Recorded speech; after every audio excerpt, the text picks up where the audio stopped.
Okay, so good afternoon and welcome to our Learn and Share conference call. I'm Russ Derry, Director of Education for Epilepsy Foundation of Michigan, and I'll be moderating this discussion. The topic for today is pregnancy and parenting with epilepsy, and we're pleased to have as our speaker Dr. Deepti Zutshi, who's an epileptologist with the Comprehensive Epilepsy Center at DMC Harper University Hospital and Wayne State University. So, Dr. Zutshi, could you please briefly introduce yourself and talk a little bit about your clinical and research interests and describe your experience with this topic? Yes. Hi, Russ, and thank you for having me on the Learn and Share conference with the Epilepsy Foundation. It's a pleasure to be here. My name is Deepti Zutshi, and I'm an assistant professor of neurology at Wayne State School of Medicine and currently director of the High-Risk Pregnancy and Epilepsy Clinic at Detroit Medical Center, Harper University Hospital. I have been working here for over 7 years, and I have experience of taking over maybe 100, 115 women with epilepsy and their pregnancies. My research interests currently include looking at outcomes in women with epilepsy and pregnancy, as well as the outcome of their pregnancy and the fetus or the children. Currently, a lot of national registries do have thousands of patients all over Europe, North America, Asia, but I have a privilege of working in Detroit where there is a very high-risk sort of pregnancy population here. So having that as a baseline and then having epilepsy on top of that is really interesting work, and it's taking care of these women is something unique that I really do enjoy doing. And it's been really a pleasure working here in Detroit and taking care of patients here. Great, great. So can you start by providing some historical context regarding pregnancy and parenting with epilepsy? How have views changed over the years in both the medical community and the public? Well, historically, women with epilepsy are often discouraged to not have children, and that's pretty much what they were told is, oh, no, you shouldn't have children. Unfortunately, I rarely, but I still do hear this today where, women in their late 30s, early 40s will come in without children because they were told not to have them, 15, 20 years ago. Looking at the medical literature, a lot of, understanding has happened regarding seizure medications, birth defect risks, as well as inheritance patterns of epilepsy. So as we have learned more and more about the side effects of medications and inheritance and genetics of epilepsy, this kind of thought process has really kind of fallen off the path for many patients and physicians. Some of the other things that you may still hear about that used to be in the past were to immediately stop, your seizure medications when you found out you were pregnant. And this is because of that fear of the birth defects that were pretty prevalent back in the day with things such as valproic acid. I rarely still do hear some of my patients tell me that their primary care doctors or advanced practice providers have told them to stop their medications and speak to their neurologist. That suggests that we still need to do some education in the medical community in general about this topic. But a lot of patients will also know from their physicians and neurologists that, keep taking your medications, and if the neurologist is savvy. Sometimes, we don't know what to do. We don't tell our patients, oh, by the way, if you get pregnant, keep taking your medication. So sometimes patients get scared and they stop their own medications too, and this can be some of the viewpoints there.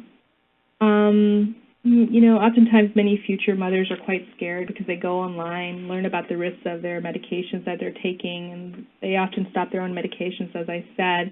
However, when the patient is actively having seizures or epilepsy is hard to control, this can be pretty dangerous, as having breakthrough seizures during pregnancy can lead to complications in the pregnancy, sometimes even miscarriages or even death of the infant while in utero.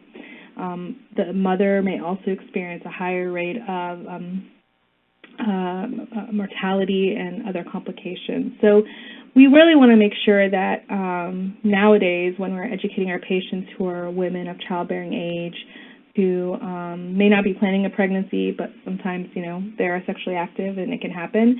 We want to make sure that they know, by the way, if you become pregnant, do not stop your medications, whether it's planned or unplanned. Let us know. Call your doctor as soon as you find out so we can make a plan together. That's kind of how things have changed in the past to the present. Right. Okay. So what are some key statistics when it comes to pregnancy in women with epilepsy as compared to pregnancy in the general population? So there's a lot of retrospective reports on this, which means that someone looked at their clinic list over several years and tried to kind of get some of the statistics regarding how many women get pregnant and what's there. But really the only article that I kind of came up to where they did a prospective, meaning that they enrolled the women first and then they watched if they got pregnant or not and what their percentages were. So the only article I found out was a 2018 JAMA article by Dr. Paige Pennell, who's at Brigham and Women's Hospital in Boston. And they looked at about 89 women with epilepsy who wanted to become pregnant and found that at about a year, 61% of patients became pregnant. And they compared it to a group of women without epilepsy who also achieved a similar pregnancy rate, about 61%. And of those two groups, both groups had a pretty similar live birth rate of about 82%. So there's a lot of discussion regarding infertility and how easy is it to get pregnant. And so some of the information about that we do know was that women with epilepsy can be at a higher risk of reproductive endocrine dysfunction, such as having conditions called polycystic ovarian syndrome, which can be associated with taking valproate. And this knowingly does impair fertility rates. Even if you don't take valproate, this is a condition that does occur in women, and that condition is known to impair fertility rates. We do know from other pregnancy registries in India as well as Australia that taking 3 or more anti-epileptic medications can also increase a risk of infertility. The rate of miscarriages, as far as what the percentages is, that rate seems to be higher when you take multiple anti-epileptic drugs. But again, these are observational studies done after the patient has found out that they're pregnant. So no one really knows what the true statistics are of miscarriages and those rates in these registries. In general, women with epilepsy have a really good chance of having a healthy pregnancy outcome, though there may be higher incidences of premature delivery, small for gestational age babies, which means that babies are smaller than their population norms when corrected for mom's height and weight. And personally, I find that the most important factor as far as having a healthy pregnancy is planning the pregnancy in advance with a neurologist, an epileptologist, or an OBGYN beforehand. Okay, great. So for any girl or woman with epilepsy who might eventually consider becoming pregnant, what are some of the special treatment and supplementation considerations that should be discussed with the neurologist, and at what point should they be discussed? So this is a really great question. In my practice and the training of my residents and fellows, I ask a sexual history and a birth control history of any woman who's having a menstrual cycle, no matter what the age. This can be a little awkward sometimes when there's a young teenager in my office with the parent, but I often ask the parent to leave and discuss this in privacy with the patient so that they, aren't scared or worried about what mom and dad will think. Generally, if a woman of childbearing age has the capability of becoming pregnant, so that means that you have, all your organs are still there, you don't have a tubal ligation, then they should discuss what would be the consequence of becoming pregnant with their doctor. This is a fluid discussion, so this means that this will change and does change throughout the lifetime of a young woman. And it also opens up the conversation for 2 education points for your physician to discuss with you. Number 1 is, what are the birth control options if you do not want to become pregnant? Because we do know that certain medications that are very commonly used in young women, such as lamotrigine, have drug-to-drug interactions with some types of birth control pills. So this is really important, and your neurologist should know what these interactions are and discuss your birth control options with you. And secondly, they should also discuss what the risks are of becoming pregnant and how will seizures and your current regimen of anti-epileptic medications affect any potential children you may have. This is also where, the physician should also say, by the way, if you get pregnant, don't stop your medications, call my office and let me know. My rule of thumb is that if a young woman is capable of having a child, is on any form of anti-epileptic medication, to take folic acid 1 milligram daily, no matter how sexually active or inactive she is at that particular point in time. I don't even consider oral contraception or condom use, even if you're religiously using them, to be a deterrent to giving folic acid as a supplement, as these methods are not always foolproof. The same thing with the depo-progesterone injections, which are given every 3 months. Unless you're, the woman in question is religious in their 3-month shot, never misses a dose, then they are better off taking folic acid anyways. It is just a vitamin, it has no side effects, and the benefits of it outweigh the risks of taking one more little pill. As you can tell, I'm pretty stringent on this, but I've had a lot of oops in my clinics happen, and this pertains to any age group, from teenagers to women in their 40s. So it's better to be safe and take as many precautions as possible. As I said, folic acid is a vitamin that is found enriched in multiple sources. The government actually will ensource our flour with it because they found that it's very beneficial in reducing the risk of spina bifida. Spina bifida is a neural tube defect, and there's a failure of the spine closing. Sometimes the spine will actually come out the back. And what many people don't know is that this happens, this tube closure happens at 24 to 26 days of gestational age. And when do most women find that they're pregnant? Right around that time or right after. So taking folic acid after you become pregnant and past the first month of pregnancy will not reduce your risk of having that birth defect in particular. It only will reduce the risk if you use it pre-conception in the first month of conception. Whether you take folic acid of 1 milligram versus 4 milligrams, it's really, there's no known science to it. We do know that basically in prenatal vitamins, you get folic acid at about 800 micrograms. And in a regular multivitamin, it may be in 400 micrograms, but I'm talking about 1,000 micrograms, which is 1 milligram. So in that study, you're not getting necessarily large benefits from increasing it up to 4 milligrams. What I generally do in my practice is I'll give you 1 milligram if you're not planning a pregnancy, and when you are planning a pregnancy, we'll ramp it up to 4 milligrams prior to you becoming pregnant. But there's not a ton of science about that. It's just a matter of you're not getting 50, 60, 100% better risk reduction of spina bifida in that situation, but we do that. Right. Going back to birth control, it is important to know what some of the interactions are with birth control and how some medications can make birth control less effective. For example, in topiramate, which is a great seizure medication, in doses greater than 200 milligrams per day, can make the combined birth control less effective against pregnancy. So that needs to be taken into account. So if you're taking topiramate for even migraine headaches at 100 milligrams twice a day, and you're just taking the pill, then that pill is 50% less effective against getting pregnant, and that's important for a lot of patients. The same for medications such as perampanel and doses over 12 milligrams per day.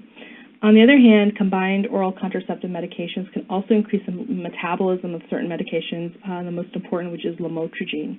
And this is a really common medication among young women of childbearing age because it's considered to have a lower risk of birth defects. So the reduction of lamotrigine by birth control can be almost 50%, so you may have to take higher doses of lamotrigine. So when you're deciding on birth control, you need to make sure that you speak with your OBGYN or your neurologist about all the different options there are, as well as what the effects of them may be on your medication in that.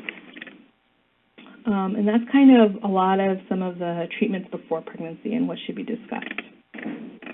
Okay, great. So are women with epilepsy at higher risk for infertility? I know you talked briefly about that, but it seems like there's been some conflicting studies on that. Is there anything that can be done to address that if that is a problem? So, as I said, the reason there's so much conflict in the literature is because a lot of these studies are done after the fact. They look at a database and they try to extrapolate data after that. The only prospective study that I saw was the one that I quoted earlier in 2018 that was published, and they really found no difference in fertility rates, but they did exclude all the women taking valproic acid because of that history of polycystic ovarian syndrome causing infertility just in and of itself. Menstrual irregularities in women with epilepsy have been reported with a prevalence of about 22 to 65% compared to the general population, which is about 7%. And this was published in the 2008 review by Bilo and Mio. And again, this is outside the use of valproic acid. So valproic acid seems to be its own beast, so to speak. There does seem to be a higher rate of PCOS amongst women with epilepsy. That's just in and of itself outside of valproic acid, but valproic can definitely worsen or increase the risk of this syndrome. It may likely be secondary to the increased weight gain from valproic that can happen, and it leads to a higher stimulation of insulin, stimulation of the ovaries that produces a type of hormone called androgen.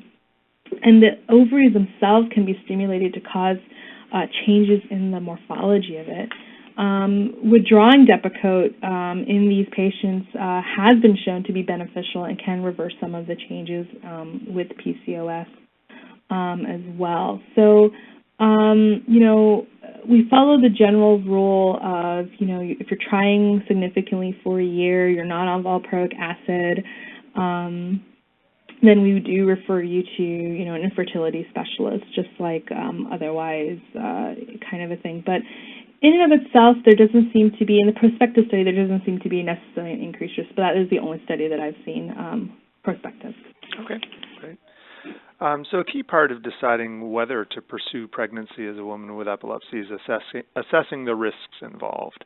And this includes the risks to the development of the fetus from anti-seizure medications, the risk to the mother and the fetus if a seizure occurs, and possible risks of children developing epilepsy through a hereditary mechanism. And then also possibly any eventual risks involved in parenting the child. So let's start by talking about the risk of congenital malformations and other impacts on fetal development from anti-seizure medication. So can you review what the research has shown in this regard? Sure. So since like maybe the 1980s, articles started popping up regarding fetal malformation rates in women using valproic acid, as well as some of the older medications such as phenobarbital and phenytoin. And from there, and really in the last 20, 30 years, there's been a lot more research and statistics available because of established pregnancy registries, such as the North American AD Pregnancy Registry, the URAP Registry, which was established in 1999, and other smaller national registries. And a lot of data on congenital malformation rates that we now know and quote are based upon these registries, where they will take women in their first trimester of pregnancy and epilepsy and follow them and get data through a survey regarding the outcomes of their pregnancies looking at this. Major congenital malformations, interestingly enough, are really like major anatomical defects such as heart, cardiac defects, cleft lip, palate, spina bifida, something called hypospadias, and those are kind of it. Interesting enough, these registries don't look at smaller types of malformations, such as maybe facial abnormalities or developmental sort of neurodevelopmental issues such as behavioral or developmental delays such as phenytoin syndrome or Hydantoin infant syndrome, which kind of looks like alcoholic, fetal alcoholic syndrome. They don't actually count those numbers. So, they're really looking at major congenital malformations. So we don't have information on that, unfortunately, as much as the other ones. From that, though, what we did start to see was that there was a predilection of types of malformations associated with certain types of AEDs that have been shown to occur, and these findings directly impact warnings for women taking these medications, even to the level where the FDA starts putting warning labels on these drugs. And in other countries, such as the UK or the Netherlands, or the French government, they will actually recommend against never putting a woman on this drug if she has the capability of becoming pregnant, unless it's a last resort. So these registries have really impacted how we prescribe to women of young age. I'm going to talk about sodium valproate first, but this is also known as Depakote. And it's a great seizure drug because it treats a broad spectrum of epilepsy types and has benefits for mood stabilization. So it's actually often used and increasingly used in the field of psychiatry for the treatment of bipolar disorder, and is also actually a really great medication against migraines. So valproic acid has actually seen an increase in the use of it over the last decade, despite all the findings that we are seeing from it. The estimation of major congenital malformation rates from valproate use is anywhere between 6.5 to 12.7%, and this is based off of the North American AED registry. It's the most common malformation is spina bifida, and again, that's when the neural tube that forms the spine fails to close, and this happens early on, and it's thought due to the fact that valproic acid works against folic acid, which is needed for DNA synthesis, hence why we overdo with the folic acid, especially in Depakote. Valproate acid also has longer-lasting effects, which includes such as jitteriness in the infant when they're withdrawing, and it also, interesting enough, in the last maybe 10, 15 years in the NIAD data, so this is by Kimford Metter, who's currently in Stanford, has shown to have longer neurocognitive side effects, such as lower IQ in children studied up to 6 years of age, specifically problems with verbal memory when compared to other types of AEDs that mothers took while they were pregnant, such as lamotrigine, phenytoin, and carbamazepine.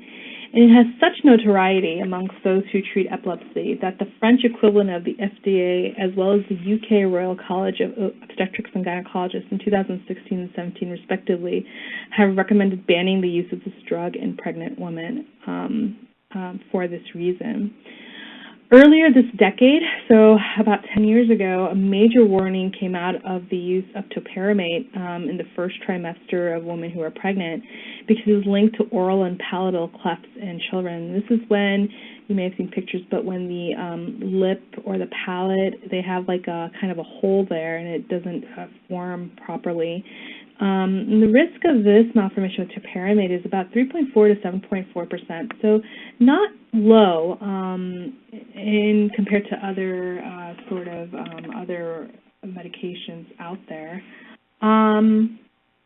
With that, so those are kind of two of the major sort of things there. On the other hand, we talked about bad drugs, but on the other hand, the national registries have shown that medications such as lamotrigine or levetiracetam are actually associated with a low risk of major congenital malformations. And that is also helpful because that has also increased the use of those medications in young women of childbearing age, especially those who may be trying to transition to a safer medication, and when you have to decide which one to choose because you're planning a pregnancy in the next year or 6 months, then you may want to go to those medications first. So we've learned a lot about that from these pregnancy registries. They've been very helpful, and it definitely has directed the care of women with epilepsy who are planning or are pregnant. Great, and I saw phenobarbital as having also a higher risk, but was that not mentioned just because it's so rarely used in adults? Or so phenobarbital is so rarely used. It actually is the second highest as far as major congenital malformations, according to the drug registry. But we really don't see it too much by the time, I don't see it too much in my clinic by the time that women of childbearing age who are cognitively intact, meaning that they don't have like a learning disorder or cerebral palsy where they, have full faculties. I rarely see it being used in that age group anymore. There is a use for it maybe as a child, but again, there's so many other drugs that are now available that it really is not very commonly used in this specific population of young women. Right, and for me, like the rare time I run across someone who's using it, it's mostly someone who was put on it 40 years ago and it still works for them, and so they just never. Yes, that's exactly right. Yeah. So I see it in maybe in some of my postmenopausal women, so I don't worry about that as much. It has its own side effects in that category, but as far as pregnancy is concerned, it's not commonly run into it anymore. But it does have a high incidence of major congenital malformations as well. Right. So the Depakote and the Topamax are the two that you mentioned that kind of have the more obvious higher risk than compared to other medications. But there are some minor differences in the remaining anti-seizure medications when we're looking at the North American Anti-Epileptic Drug Pregnancy Registry. For example, the risk of major fetal malformations with carbamazepine is 2.9%, which is more than twice that of zonisamide, which was listed at 1.2%. So should these smaller distinctions also be discussed, or are they considered either statistically or clinically insignificant? So when I talk with my patients about the risks of drugs on pregnancy and malformation rates, I always kind of establish a baseline of what any woman's risk is. If you look at the North American AD registry, they have a 1.1 to 1.7% control patient group. This is the internal control is a woman who has epilepsy who's not taking medications, and I think they're 1.1%. And they have external controls, which is women who don't have epilepsy, who are not taking seizure medications, and that's 1.7. So the general population has a major congenital malformation rate of about 1.1 to 1.7%. So you have to establish that as the baseline. The difference between carbamazepine and zonisamide is 1.5%. It's not that big of a difference, and it's not that much higher than your general population.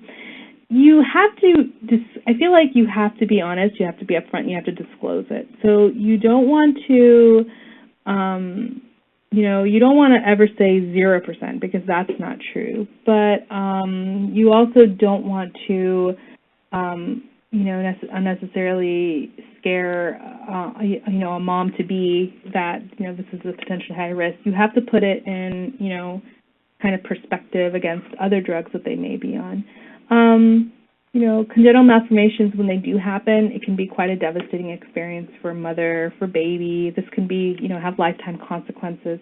So you don't want to ever negate those little percentage points. But it's, important to focus on how to keep the pregnancy as healthy as possible, planning the pregnancy, taking the folic acid, making sure they follow up with their obstetrics, ultrasound appointments, so that if there is a defect that can be found in those ultrasounds, then there's a plan in effect right after the baby comes where the mom is not feeling helpless and, guilty, and you guys can kind of plan it. It just depends on a lot of different factors. The zonisamide is at 1.2%, but they're taking maybe 800 milligrams of zonisamide, which is maybe double what the max dosage is, concerning. Then that, 1.2% is all of a sudden kind of maybe even higher. So you may want to talk to the patient about, reducing the dosage of medication, trying something different, reducing it in the first trimester when a lot of development is happening, and using that folic acid prior to the pregnancy. So it's all about planning and talking about the risks, I feel. But, whether they're statistically clinically significant or insignificant is hard because, when congenital malformations do happen, it's life-changing for everyone involved. So never want to negate it. Right. So if a medication switch is going to be made prior to pregnancy, how long should the woman be on the new medication regimen before attempting to become pregnant? Yeah, there's no clear answer on this. I recommend a few months, maybe at least 3. but I could not find any research into this for any of the anti-epileptic drugs. But I would say, 3. You get rid of 97% of the medication in your body after missing 5 doses of a medicine. But a lot of these medications are protein-bound. So when they're protein-bound, it may take a little longer for them to actually wash out of the body as a whole. So I recommend at least 3 months. And that also gives you a reasonable snapshot or reasonable prediction as to whether the new medication is going to be effective in terms of seizure control too. Yeah. True too. Okay. So can you give a few examples of situations in which someone might reasonably choose to stay on one of the higher risk medications during pregnancy? Yes, there's a couple of reasons. If a woman has a history of a really highly refractory epilepsy, meaning that they had tons and tons of seizures, they've tried multiple medications, and nothing really worked except staying on some of these seizure medications, then they should stay on the seizure medication, because withdrawing off the medication, which can lead to maybe tonic-clonic seizures, can be deadly for the mother as well as the fetus. And then the second reason to stay on a medication is if you don't find out till you're way past or well into the first trimester. This may be counterintuitive, but let's say you're taking Depakote and you don't find out till you're pregnant till month 3, 4, 5. It happens. Then by then it's too late. The neural tube has already formed months ago, and you've been controlled on these medications. There's really no evidence that changing this will be any good.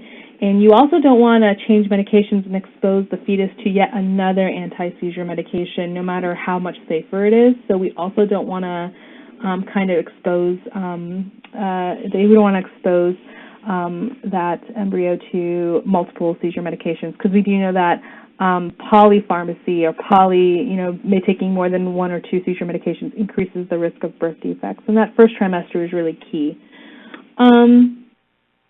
In regards to uncontrolled epilepsy, patients who have stability in a drug, coming off those medications and having tonic-clonic seizures can lead to really a lot of harm, including arrhythmias, hypoxic events, which is when there's not enough oxygen to the brain, even direct blunt trauma if the mother falls down quite violently during a seizure. And this can lead to miscarriages, premature delivery. So when you actually looked from the Europe study, they actually looked at their registry and looked at valproic acid use in women across the registry, and they looked at those who continued it, who changed it in the first trimester, or who planned to change it. And there was definitely a trade-off where seizures were a lot worse in the pregnancy, and you didn't get too much benefit from reduction of malformation rate necessarily. So, and seizure trade-off doesn't just mean the occasional tonic-clonic seizure. It can even lead to status epilepticus, which is seizures that will not stop without going into the emergency room, getting IV sedation, or even having to be intubated in the ICU setting. So this has to be planned, and you want to plan it not during a pregnancy. You want to plan it way before a pregnancy if you want to come off of valproic acid. Right. Okay. Are there any special pregnancy concerns for women who have had who have a vagus nerve stimulator or who are on the ketogenic diet? Okay, so the VNS has been reported in multiple cases in the literature as safe without any increased risk to the mother or fetus in regards to treatment for depression and epilepsy.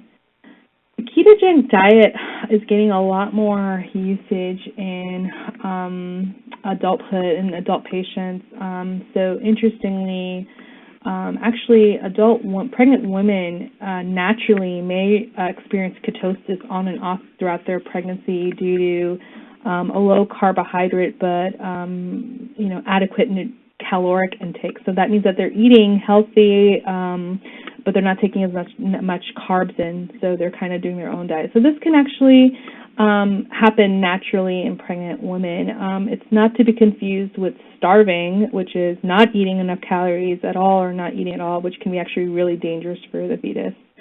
A case series of 2 women who were in the ketogenic diet or in a modified Atkins diet, which is similar to the ketogenic diet, in the Netherlands was reported.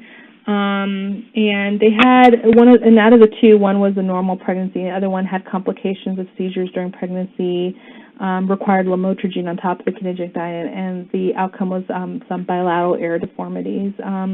So there's a lot of research going into mouse models of ketogenic diet safety in utero, and so there seems to be some changes in neuroanatomy in these mouse and rat models, changes in brain and brain volumes, as well as behavioral, such as anxiety and depression, sort of in these mice. But also, I think the problem with these mouse models is that I think that mice in general react differently to the ketogenic diet than humans. So the translational science behind this may not be there. But some of the embryos out of the University of Toronto, when they did this, had differences in organ sizes. So I don't know if there's enough data out there to really talk about the safety of it. If you go online and Google this, you will find a bunch of diet websites that talk about it, and they're all kind of variable in their quality recommendations. But there's no when you look on the PubMed and you try to find this, there's really nothing out there. There's no clinical trial of ketogenic diet in pregnancy. And what I recommend is that if the ketogenic diet really works, to consider maybe breaking it during the pregnancy and just taking a little bit of carbs, just having a balanced diet, a healthy balanced diet may be part of it. But, that's something that would have to be followed closely with the dietitian during pregnancy as well as the neurologist. Right. And it's, just use in adults. I personally have never had anyone on the ketogenic diet during pregnancy, so I really cannot talk about the safety of it personally from anecdotal experience. Yeah, and its use in adults is so recent that there's just not been enough time to even see what happens. So. Yeah, the only thing I could find in women with epilepsy in pregnancy were those two cases, the series out of the Netherlands, and so I don't think that's case series does not make science. No. Okay, well, let's talk about the risk of seizures during pregnancy. You've talked a little bit about this already, but what are, if you can just, again, review some of the key risks to the mother and fetus from various seizure types? Sure. So risks of seizures. So if you have seizures during pregnancy, you may have a higher risk of premature delivery, so preterm birth. If there's a history of seizures in the months prior to pregnancy, there will be a higher risk of seizures during the pregnancy. So in general, the American Academy of Neurology, if you have no seizures in the 9 months prior to your pregnancy, then your risk of having no seizures, so seizure freedom, is somewhere between 85 and 93% during your pregnancy, which is really great. So, if you can achieve seizure freedom for a while before you get pregnant, then your chances of remaining so during the pregnancy is pretty high. We do know those have catamenial epilepsy, so they may actually have better seizure control during pregnancy versus women who don't have catamenial epilepsy. This is directly the effects of the hormones. Seizures during pregnancy and the effects on the fetus are not known, right? Because we're not monitoring, placental blood. We're not monitoring the fetus for obvious reasons. We just don't do that kind of research. So whatever we do know are based on case series and case reports, and if seizures happen while there is fetal heart rate monitoring, we have some information on that. We do know that focal seizures without loss of awareness, so something called simple partial seizures, or where, for example, a patient may have a seizure where they just have twitching of their arm or leg without any loss of awareness, they're completely aware. Those motor type seizures really have minimal effect on the fetus. So they're the ones that, I may not pursue even if they're happening very commonly in a pregnancy, because in order to pursue it, I would have to push up the drugs and push up the dosages of medication. In focal seizures where you lose awareness, so these may be called complex partial seizures, for example, there could be trauma as part of the most concerning effect. The case reports in the literature on the effect of complex partial seizures have been reported, but it's really hard to generalize the results. One case report of a lady who had a complex partial seizure reported arrest of labor that can happen coinciding with the seizure. And a second case showed that the fetal heart rate monitoring during the seizure also dropped down. But the outcome in these two women were still healthy. The first one had to have an emergency C-section because of that arrest in labor, even though the arrest picked up afterwards. Their labor arrest already picked up afterwards. Generalized seizures, obviously the ones where you have grand mal, the generalized tonic-clonic events, those, besides causing immediate trauma, so if you fall down and fall on your belly or hurt yourself or hurt the belly, can cause direct trauma, but it also alters electrolytes, blood pressure, and oxygenation to the fetus, which can be harmful. Again, a lot of the data in these generalized tonic-clonic seizures is usually complicated with anti-epileptic drug data. So these are never usually patients or women who have generalized tonic-clonic seizures without taking some kind of anti-epileptic drug. So congenital malformation rates related to this can be kind of hard to determine. We do know in animal model studies, so in hypoxic events where oxygenation of the fetus goes down, can be related to later development of anxiety. And a lot of data of generalized tonic-clonic seizures, convulsions, so to speak, during pregnancy comes from our eclampsia patients. So eclampsia is a very different sort of ballgame. This is an obstetrical condition where seizures may occur, and fetal monitoring is much more likely. So a lot of the data we have on tonic-clonic seizures is extrapolated from these types of seizure patients. And in two cases, in humans who had generalized tonic-clonic seizures, bradycardia followed by tachycardia was shown on the fetal heart monitoring. There's a case report of a hemorrhage happening in the baby in utero during grand mal seizures. And other sort of, in other sort of prospective collected groups of patients and clinics, having at least one generalized tonic-clonic seizure in pregnancy is reported to have as high as a 5 times higher risk of premature delivery or premature birth, shorter gestational age, again, same thing, and reduced birth weight in male children. So this is in a group of 106 women with pregnancy taking anti-epileptic drugs, to be fair. So the data, it's hard to extrapolate data in GTCs because you're more likely to be taking one or more anti-epileptic drugs. So the data is a little muddied by that. Another study suggested that there could be a neurodevelopment effect of having grand mal seizures in pregnancy. Chen et al. Looked at about 1,000 women who did not receive anti-epileptic drugs. This is a really unique cohort. These were women with epilepsy who did not take medications, and had 1,000 of them. And they found that still, despite that, there was premature delivery and low birth weight seemed to be one of the more significant factors of just having epilepsy. Status epilepticus can definitely be something that we see during pregnancy, and that can lead to major congenital malformations, maybe due to the use of multiple anti-epileptic drugs at the high doses in women. And then maternal death rates tend to actually be higher in women with epilepsy than the general population, sometimes as high as 10 times higher. So this is kind of scary when you talk about the numbers, but just to reiterate, a lot of women with epilepsy, about 30,000 in the U.S. per year, have healthy, normal deliveries, in the States. So even though it sounds scarier, a lot of women do have healthy babies. Okay. And so I'm sure it's different for every individual patient, but is there a rough frequency of tonic-clonic seizures above which you generally would advise someone not to pursue pregnancy because the risks are just too high? There isn't a number to cut off to avoid pregnancy. Sure. I would request a patient to delay getting pregnant until we could control the seizures better and optimize medications for a safer pregnancy. Take care of lifestyle issues, so, take lots of folic acid, sleep, make sure they're getting plenty of sleep at night, eating healthy, working out, diet, that kind of thing, and making sure they're eating healthy, not smoking. Let's not talk about other things besides the epilepsy, marijuana, whether it's marijuana or whether it's cigarette smoking, tobacco use. So there's lots of things to take care of, and I would definitely recommend a lot of lifestyle environmental factors. Sometimes we can't change the epilepsy. We can only change other things. So I don't really never say, that they shouldn't ever have it.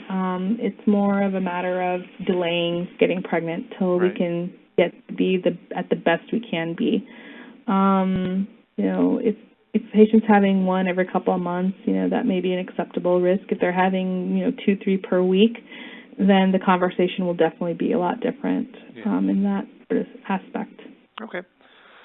So overall, the risk of passing on epilepsy to one's child is low, but there are certain types of epilepsy in which this risk would be higher. So how does the risk of inheriting epilepsy vary across different types of epilepsy, and how can genetic counseling help with understanding that risk? Right. So in a first-degree relative, such as a parent-sibling, has epilepsy, there's like a 2 to 3 times higher chance that an offspring will have a seizure. And generally those with generalized epilepsy syndromes will have a higher risk than those with focal or partial onset seizures. And then certain types of epilepsy syndromes will definitely also have a, associated with certain types of genetic defects, can also have different sort of inherited patterns. So some types of genetic syndromes may be recessive, which means that both parents will have to have the gene defect, which would give a chance. They may not manifest the disease themselves, but because the 2 genes from both sides come together, that their child may be affected.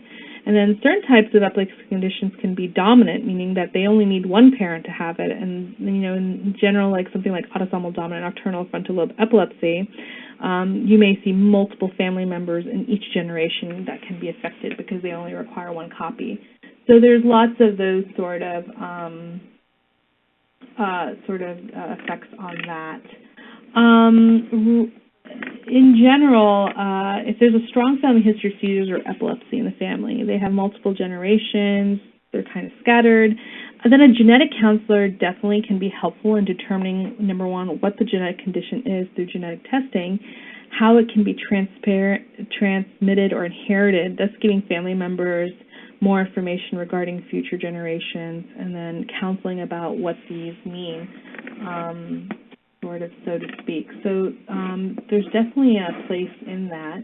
If a woman has a history, if the family member has a history of like febrile seizures, which are seizures with high fevers, this also can be something that can be manifested and inherited and has a higher risk of having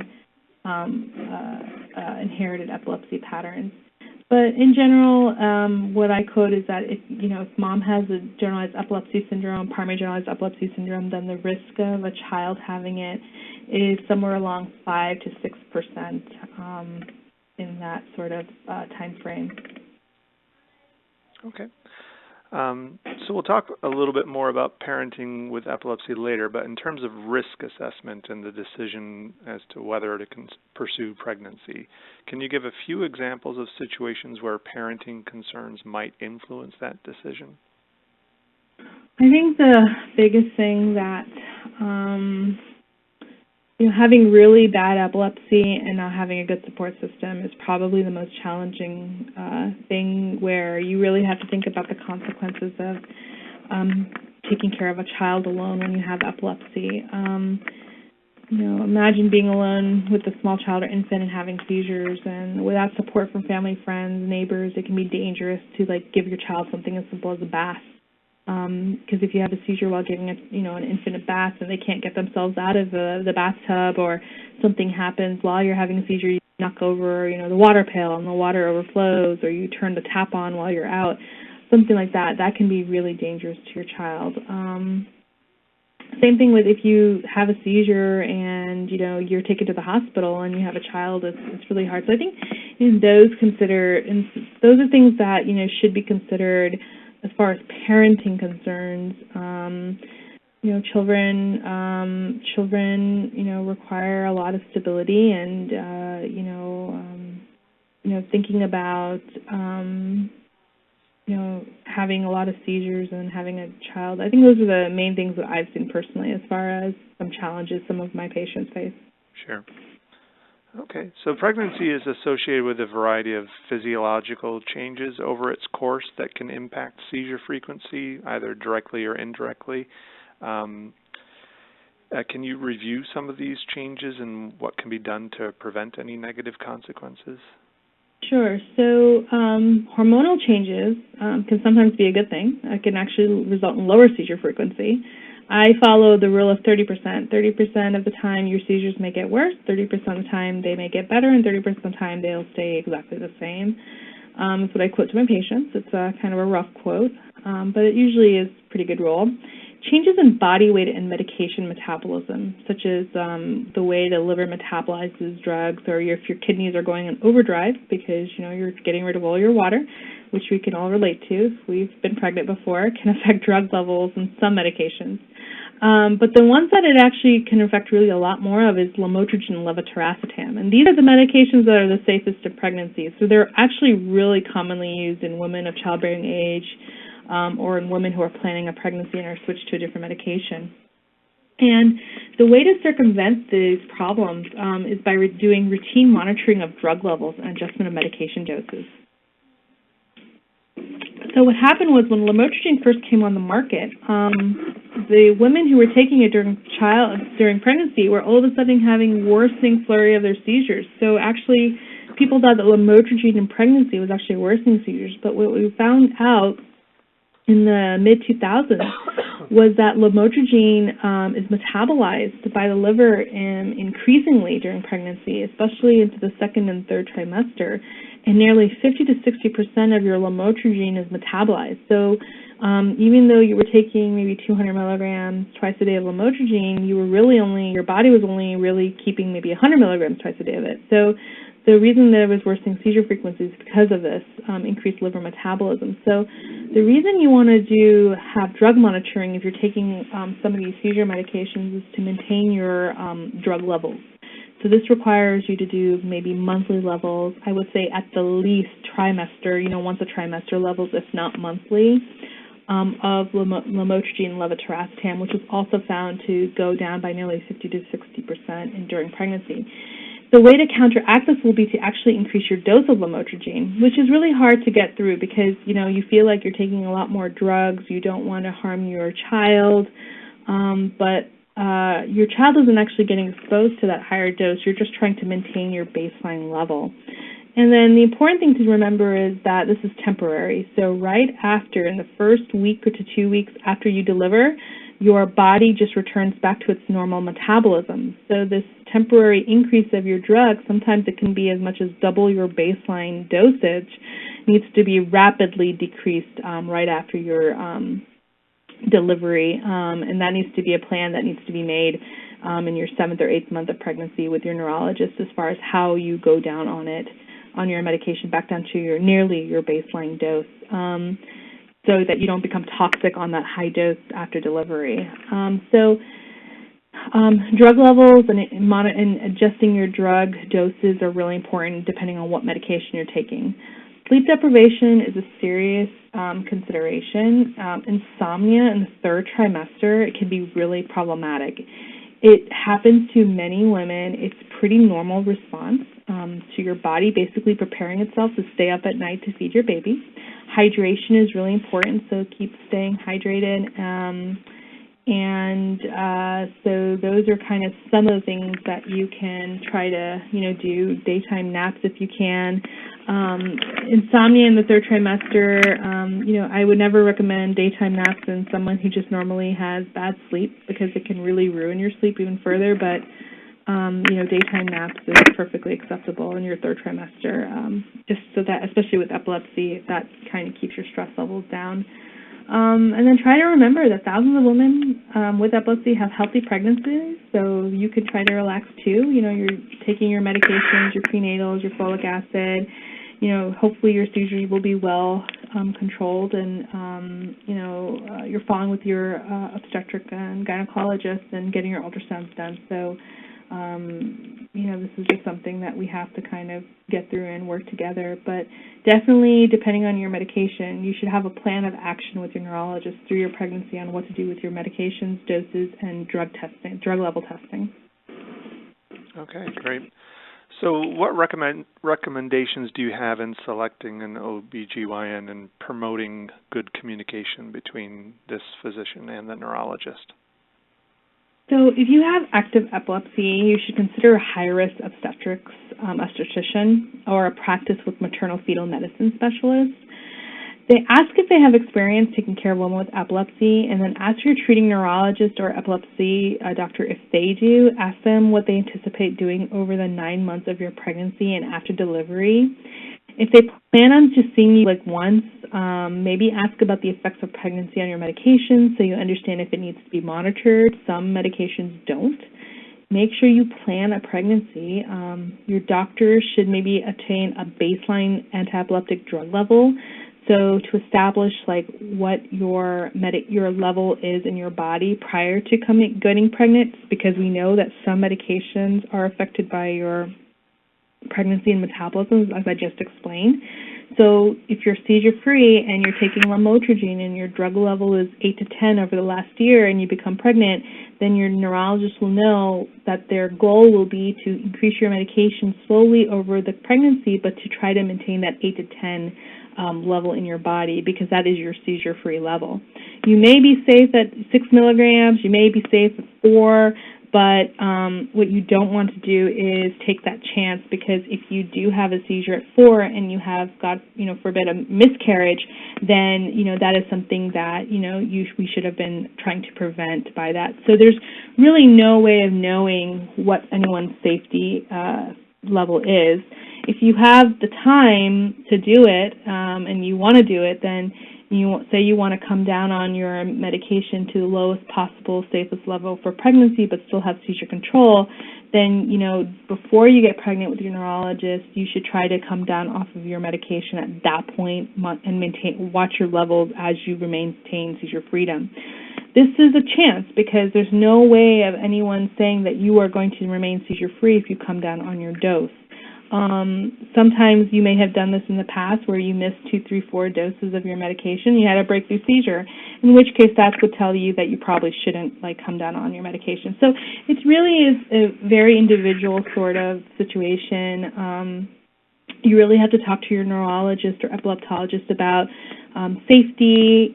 Drug dose does make a difference as far as major congenital malformation rates. We know that, for example, topiramate doses in greater than 200 milligrams a day has a higher risk of cleft lip palate than if you were taking 100 per day. Valproic acid levels greater than 1,000 milligrams per day have much higher rate of congenital malformations than not taking it. I'm giving you quotes on some of the bad ones, so to speak, but this is true for all medications.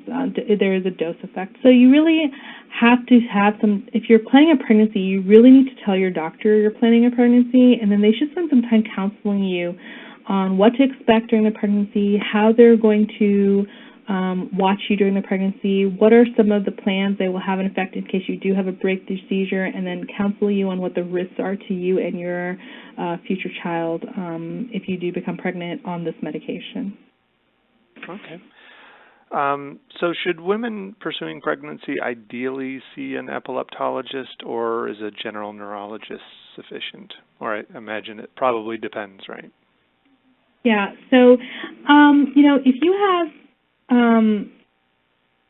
uncontrollable seizures and are taking 2 or more medications, and your seizures are still continuing, then you probably should see an epileptologist, whether you're pregnant or not, whether you're male or female or not. If you're a well-controlled epilepsy on 1 medication or even 2 medications, but at good doses, have been stable and seizure-free for many years, then, I think, a general neurologist will be fine. Some general neurologists are really good, so depending on where they train and, how much experience they have. Sometimes you just can't get to an epileptologist because they're maybe only at a university setting, miles and miles away. So really, it's a matter of making sure that you have that discussion with your neurologist before you get pregnant about what to expect, what is the plan, and you can kind of gauge whether you do need a specialist or not based on that. And you can always just see the epileptologist during your pregnancy and then return to your neurologist afterwards. Right. And they should be able to, you have to feel confident and comfortable with basically anyone who's treating you, whether it's your OB, your neurologist, or epileptologist. If you're not feeling comfortable or confident, then you need to, find someone that you can really work with and trust. Great. So how is labor and childbirth different for women with epilepsy in terms of risk and in terms of available pain management options and availability of C-section as a delivery option? Sure. So C-section is never recommended because you have a history of epilepsy. A lot of OBGYNs will recommend it, or they'll recommend induction because you have a history of epilepsy. But if you're not actively having seizures, the only reason you should have a C-section is because there's an obstetrical reason, meaning that either you're in distress or the baby's in distress. Many women with epilepsy have normal spontaneous vaginal deliveries, and that's perfectly fine, and that's what's recommended. Epidural, you could definitely have an epidural during labor and delivery if you prefer. What I counsel my patients to do is to make sure that they take their seizure medications with them to the hospital so that they can continue to take them during their labor and delivery, especially if they have a prolonged one, such as in the first child kind of case. If they have a history of epilepsy and they take medication that was increased during their pregnancy, so an example was lamotrigine or the levetiracetam, and they have to have a plan on how to wean off their medication, then their neurologist should provide them a written list of instructions that they can take and keep in their kind of their hospital suitcase, so to speak, so they can show it to the doctor and say, right, this is the plan for what you're going to do with my seizure medications as long as I'm in the hospital. And even if there's no change on day 1, there may be a change on day 2 or 3 where the medications are starting to be reduced back down to near their baseline dosages. So I think those are the important things about, planning labor and delivery, and those are things that we often do with our patients. And we plan out this in month 7 or 8 with some minor adjustments if we still mess with the doses. So they have this tucked away in their suitcase and they could show their doctor. Okay, and just to clarify on C-section, C-section can be safely done in patients with epilepsy. Oh, yes. It's just not. It can definitely be safely done during during labor and delivery. It's just that it's not just because you have a history of epilepsy doesn't mean that you need to have a C-section. Right. If you're actively having seizures during labor and delivery, you will definitely be having a C-section just for safety of you and your fetus, because we do know from what I spoke about earlier that tonic-clonic convulsions do have an effect on the fetus, so we don't want to take that chance. So you can definitely have a C-section for sure. Okay. Are women with epilepsy at higher risk for postpartum depression simply because epilepsy increases depression risk? Yeah, so actually there was a study on postpartum depression in women with epilepsy, but they looked at about 50 women with epilepsy and surveyed them and found that postpartum depression rates are higher among women with epilepsy than the general population, especially those who may be having multiple babies, so twins, triplets, etc., or those who were receiving more than 2 seizure medications. But the anti-epileptic drug that they were using did not have any effect or did not seem to be related to having postpartum depression. But it's definitely something that should be discussed and, discussed with OB/GYN on follow-up, as well as primary care and neurologists, just to make sure, because AEDs do increase, some AEDs definitely increase, depression and suicidal thoughts and behaviors, which is, well known.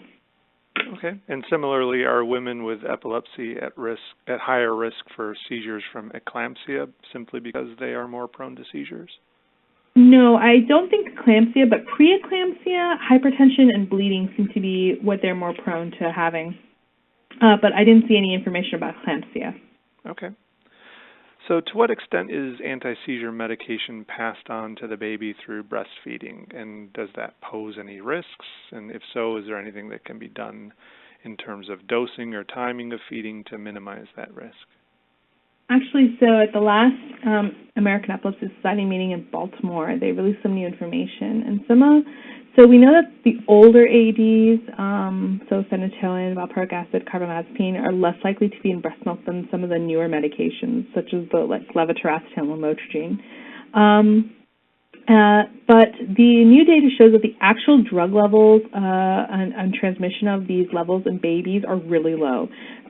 So even though Keppra definitely, or levetiracetam definitely goes through the breast milk, what actually gets delivered into the baby is like super, super low. So the American Academy of Neurology and the Epilepsy Foundation recommend breastfeeding in all women.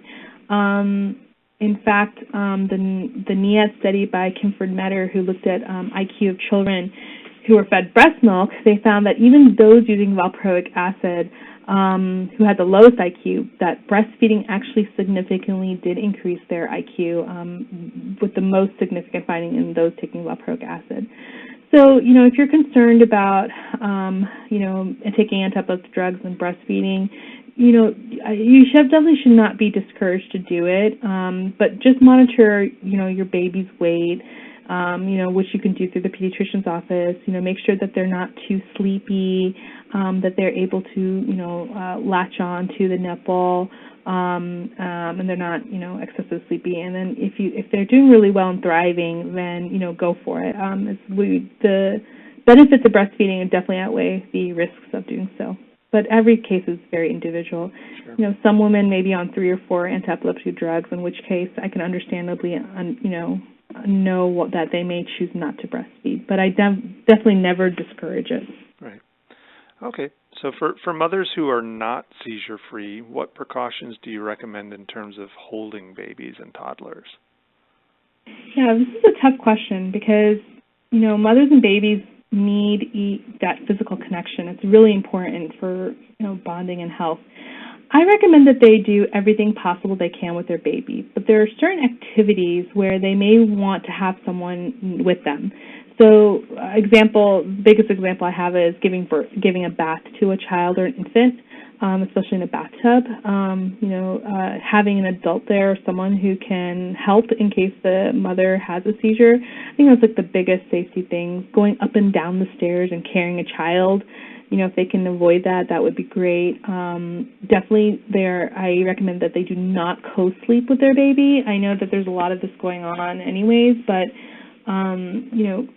the concern with co-sleeping is that, if you have seizures in your sleep and you're having grand mal seizures, you're thrashing around, you can harm the baby physically, you can roll on top of the child during your seizure and smother the child. So those are some activities where I really sort of put my foot down. And if you're actually actively having seizures, you should not be driving, operating any heavy machinery. You should not be cooking with pots of boiling water or vats of oil because of the risk of burn, and you should not be climbing any heights without a harness, so like climbing on top of the roof of the house to clean out the leaves or something like that. Leave that to someone else to do or pay someone else to do it for you, but those are kind of just general safety kind of things as well. Right. But that's really what I recommend. Right. So I would assume then that the risk of a fall while holding a baby just standing up on a regular surface is low enough that it's not that you're not going to advise women not to hold their babies. Yeah, a lot of women will be able to have an aura where they can feel a seizure coming on, and they can normally have that. If you have a tendency of having a type of epileptic syndrome, so where you have no warning and you're having seizure pretty frequently, then you have to take the precautions of then saying, right, I'm not going to carry you around with me. We're going to snuggle up when I'm sitting down, so that if I have a seizure, at least you're not going to have a high fall, so to speak. Right. It happens with a lot of patients where they do drop children, but it's very hard to tell a new mother you cannot hold your child, and it's just not going to happen. Right. It's not something that's there unless you're having hundreds of seizures a day, but that's not the case in this thing. You have to take as much precaution as possible, and it's really the mother's decision about whether they can walk around and hold an infant versus, sit down, near the sofa or on a couch or on the rocking chair and then hold your baby that way, kind of thing. But it's tough, that's not how life works. So you have to just take precautions. Yep. So because some seizures can also include a postictal period, mothers who are caring for a young child or children without additional support may find themselves unable to care for their children for several minutes or even hours at a time if they have such a seizure that has that prolonged postictal period. So what are some possible solutions to that dilemma? So this is really tricky. They can try to request a caregiver support from the state as far as like social disability, but this is actually really tricky because sometimes this can alert Child Protective Services to investigate the house, and sometimes I've had the child removed from the house. Not I, but like the child of the patient has been removed from the house while the mother was uncontrolled, and if there are other types of mitigating factors. Neighbors and family members are gold in these situations. Sometimes older children can help with the younger ones, but it can be really scary for them when they see this happen to their mom. So you have to talk about a really mature child. Sadly, if the mother has had epilepsy for a long time, a lot of these children just do grow up getting used to their parents' epilepsy, and they kind of know what to do. So this can be one way of doing that. But it's very difficult on what to do in that situation when you literally have no one. And that's kind of, we talked about it in the past where there was that question about, family planning and what are some of the other factors about thinking about whether to have children or not. But in some situations, there's nothing to do. You just have to kind of get around it. So you can apply for it, but, it does take a little bit of caution to do it because, there could be other mitigating factors in that situation as well. So asking for help is probably the biggest thing that can be done. Mm-hmm. And seizures can be frightening for children, and fear of another seizure occurring may lead to chronic anxiety. Are there particular ways that maybe that you've encountered that moms can talk to children about this? Children are amazingly resilient. I think the best thing to do is to give a child some instructions on what to do when it happens. Right. So just like adults, when you see someone having a seizure, you feel very powerless watching someone have a seizure. So having a plan and action of if mama has a seizure, you go and call 911, or you go and get the neighbor next door, and then you turn me over. Those are things that where if a child has instructions on what to do, there's less anxiety. There's not so much unknown of panic. So I think that's one of the ways to talk about it. A lot of moms feel guilty about this. They come to me and they're really guilty about having seizures, and they're tired of having seizures, but because they're upset that their children are scared. But the best thing to do is as the child is growing and understanding more and more is to make sure your child is safe, knows who to call and how to get help. And if you have seizures in young children and you continue to have seizures, continue to see your neurologist so you can get controlled as soon as possible. Your goal and your doctor's goal, whether you're pregnant or not pregnant, should always try to be seizure freedom. And so, even women who've had children and are still having seizures, you have to control your seizures so you can go enjoy being a mom. And I think that's really important. So having a plan of action for your child is really important. And that may reduce some of the anxiety from it. Right. Okay, so before we open it up for questions, do you have any closing thoughts for our listeners? Yeah, so pregnancy in women with epilepsy seems really scary. We talked about all the scary things that could happen, but really it can be really safe and for the mother, and really an enjoyable experience for patients. And most of the time it results in normal babies. The biggest take-home message that I can really bring to the listeners is to plan it. Plan it with your neurologist way ahead of time so that you can make the right decisions going forward together, so that you can try to reduce the risk of harm to a future child without sacrificing seizure control. And if you're sure that you don't want to become pregnant, that's just as important, because you should take precautions, and you may not know how to do that. So bringing that up with your doctor as far as what are the types of contraceptions that you can take that would prevent pregnancy so that you don't have any unplanned pregnancies or oops, so to speak, is just as important as planning a pregnancy. You know, and so that's really what I would like to kind of say. It's really important to plan it, I think. Right. You'll have a better chance of a healthier outcome. Right. Okay, so we'll open it up for questions. Okay, does anyone have a question? Well, this is Marissa. I have a comment. Yeah. I'm way beyond having babies. I'm in my mid-60s. And I'm always in the community, and I find it very, very interesting to learn as much as possible, because I never know who I'm going to meet and talk to and have to deal with. So I've learned quite a bit within the past hour and a half. And if I ever encounter, you know, someone who's, you know, in their 20s and 30s that is, you know, either pregnant or about to get pregnant, you know, I do have some information, and I want to thank you for that. It was my pleasure, Marissa. I really appreciate that. Thank you. You're welcome. Okay. Other questions or comments?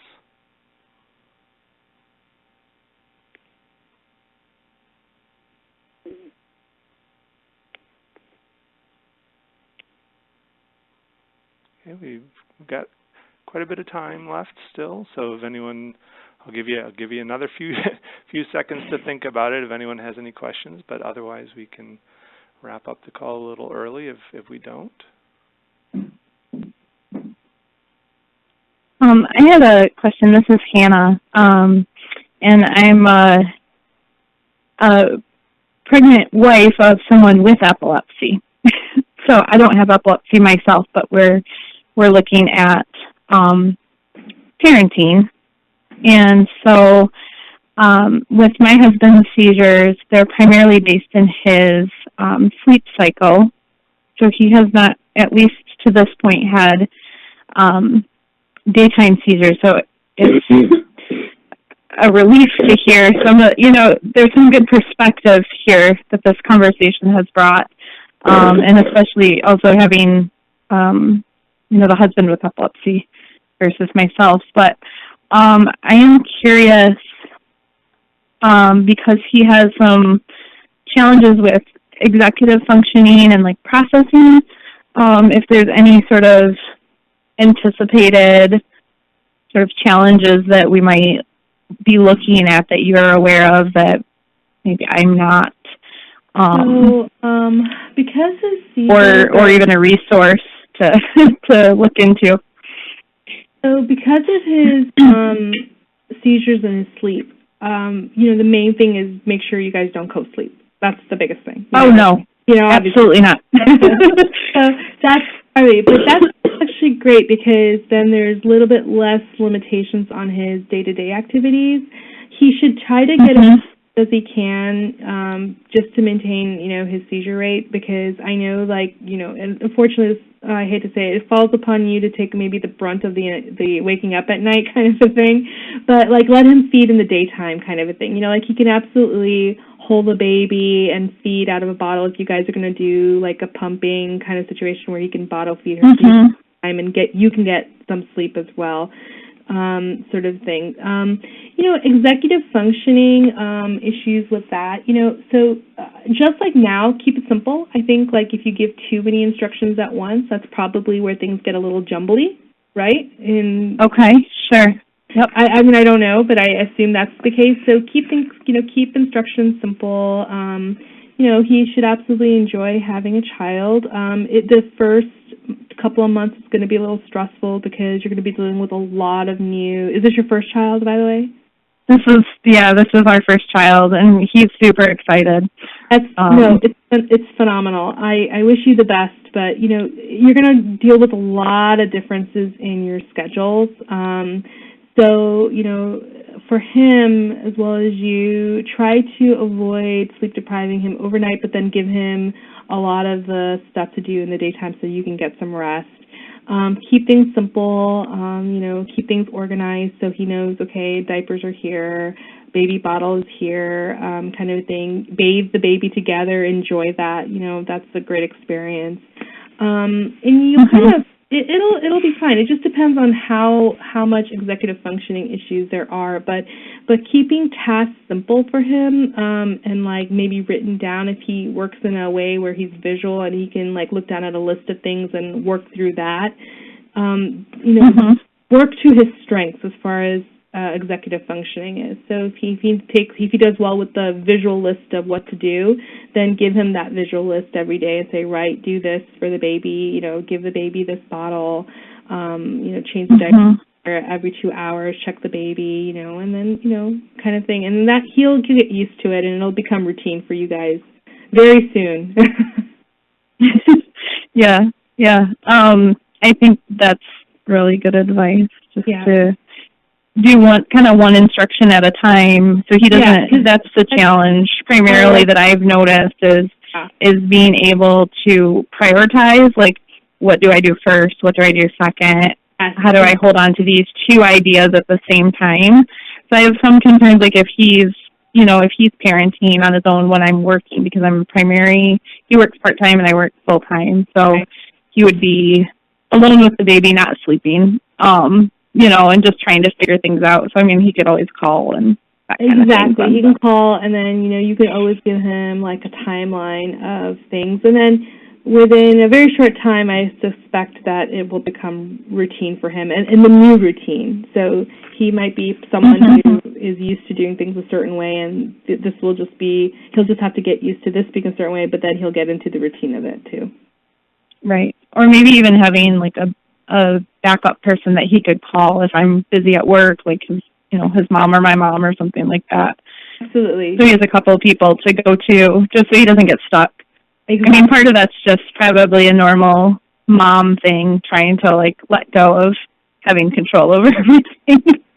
Yeah, so. No, it will be, and then it'll be a trust. It'll be a trust thing. It's not that he's not trustworthy. It's just because of the way he is. Oh no, he's and like I said, once intelligent, and that's not the issue. It's just trying to give him do multiple things. Yeah, give him a list of his daily things. Get a whiteboard, keep it on the fridge. 2 hours, check the baby for a diaper. If the baby's crying, try this, and this. Kind of those things. Yeah. And then and you never know, because old babies have different personalities, so you'll have to learn as you go too. Right. Yeah, I know some of it will be me learning too, so it's not just on him, for sure. Great. And then good luck, I wish you and your husband the best. Thank you. Congratulations to both of you. Yeah, thank you. Okay.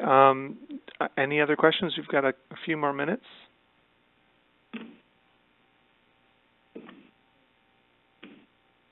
Okay. All right. Well, we'll go ahead and wrap it up. And Dr. Zutshi, just really want to thank you for an extremely comprehensive and enlightening conversation on a really complicated topic. So thank you so much. And thank you, everyone. It was my pleasure. This is a really important topic to me. So thank you so much for having me. I really appreciate it. Yes, and again, we'll be sure for anyone on the call, if you know anyone who's considering pregnancy and has questions, definitely refer them to the recording of this call, which we'll have up on our website soon, probably by the end of the week. I do know somebody. Yeah, and just to let you know, our next Learn and Share conference call will be on Wednesday, April 1st from noon to 1:30. The topic is the role of genetics in epilepsy diagnosis and treatment. So I encourage you to sign up for that one if that topic interests you. And if anyone has any questions about epilepsy or this topic, please feel free to call us at 1-800-377-6226 or visit our website at epilepsymichigan.org. So thanks again, and everyone have a great week. All right. Thank you. You too. Thank you. Bye-bye. Thank you. Thanks.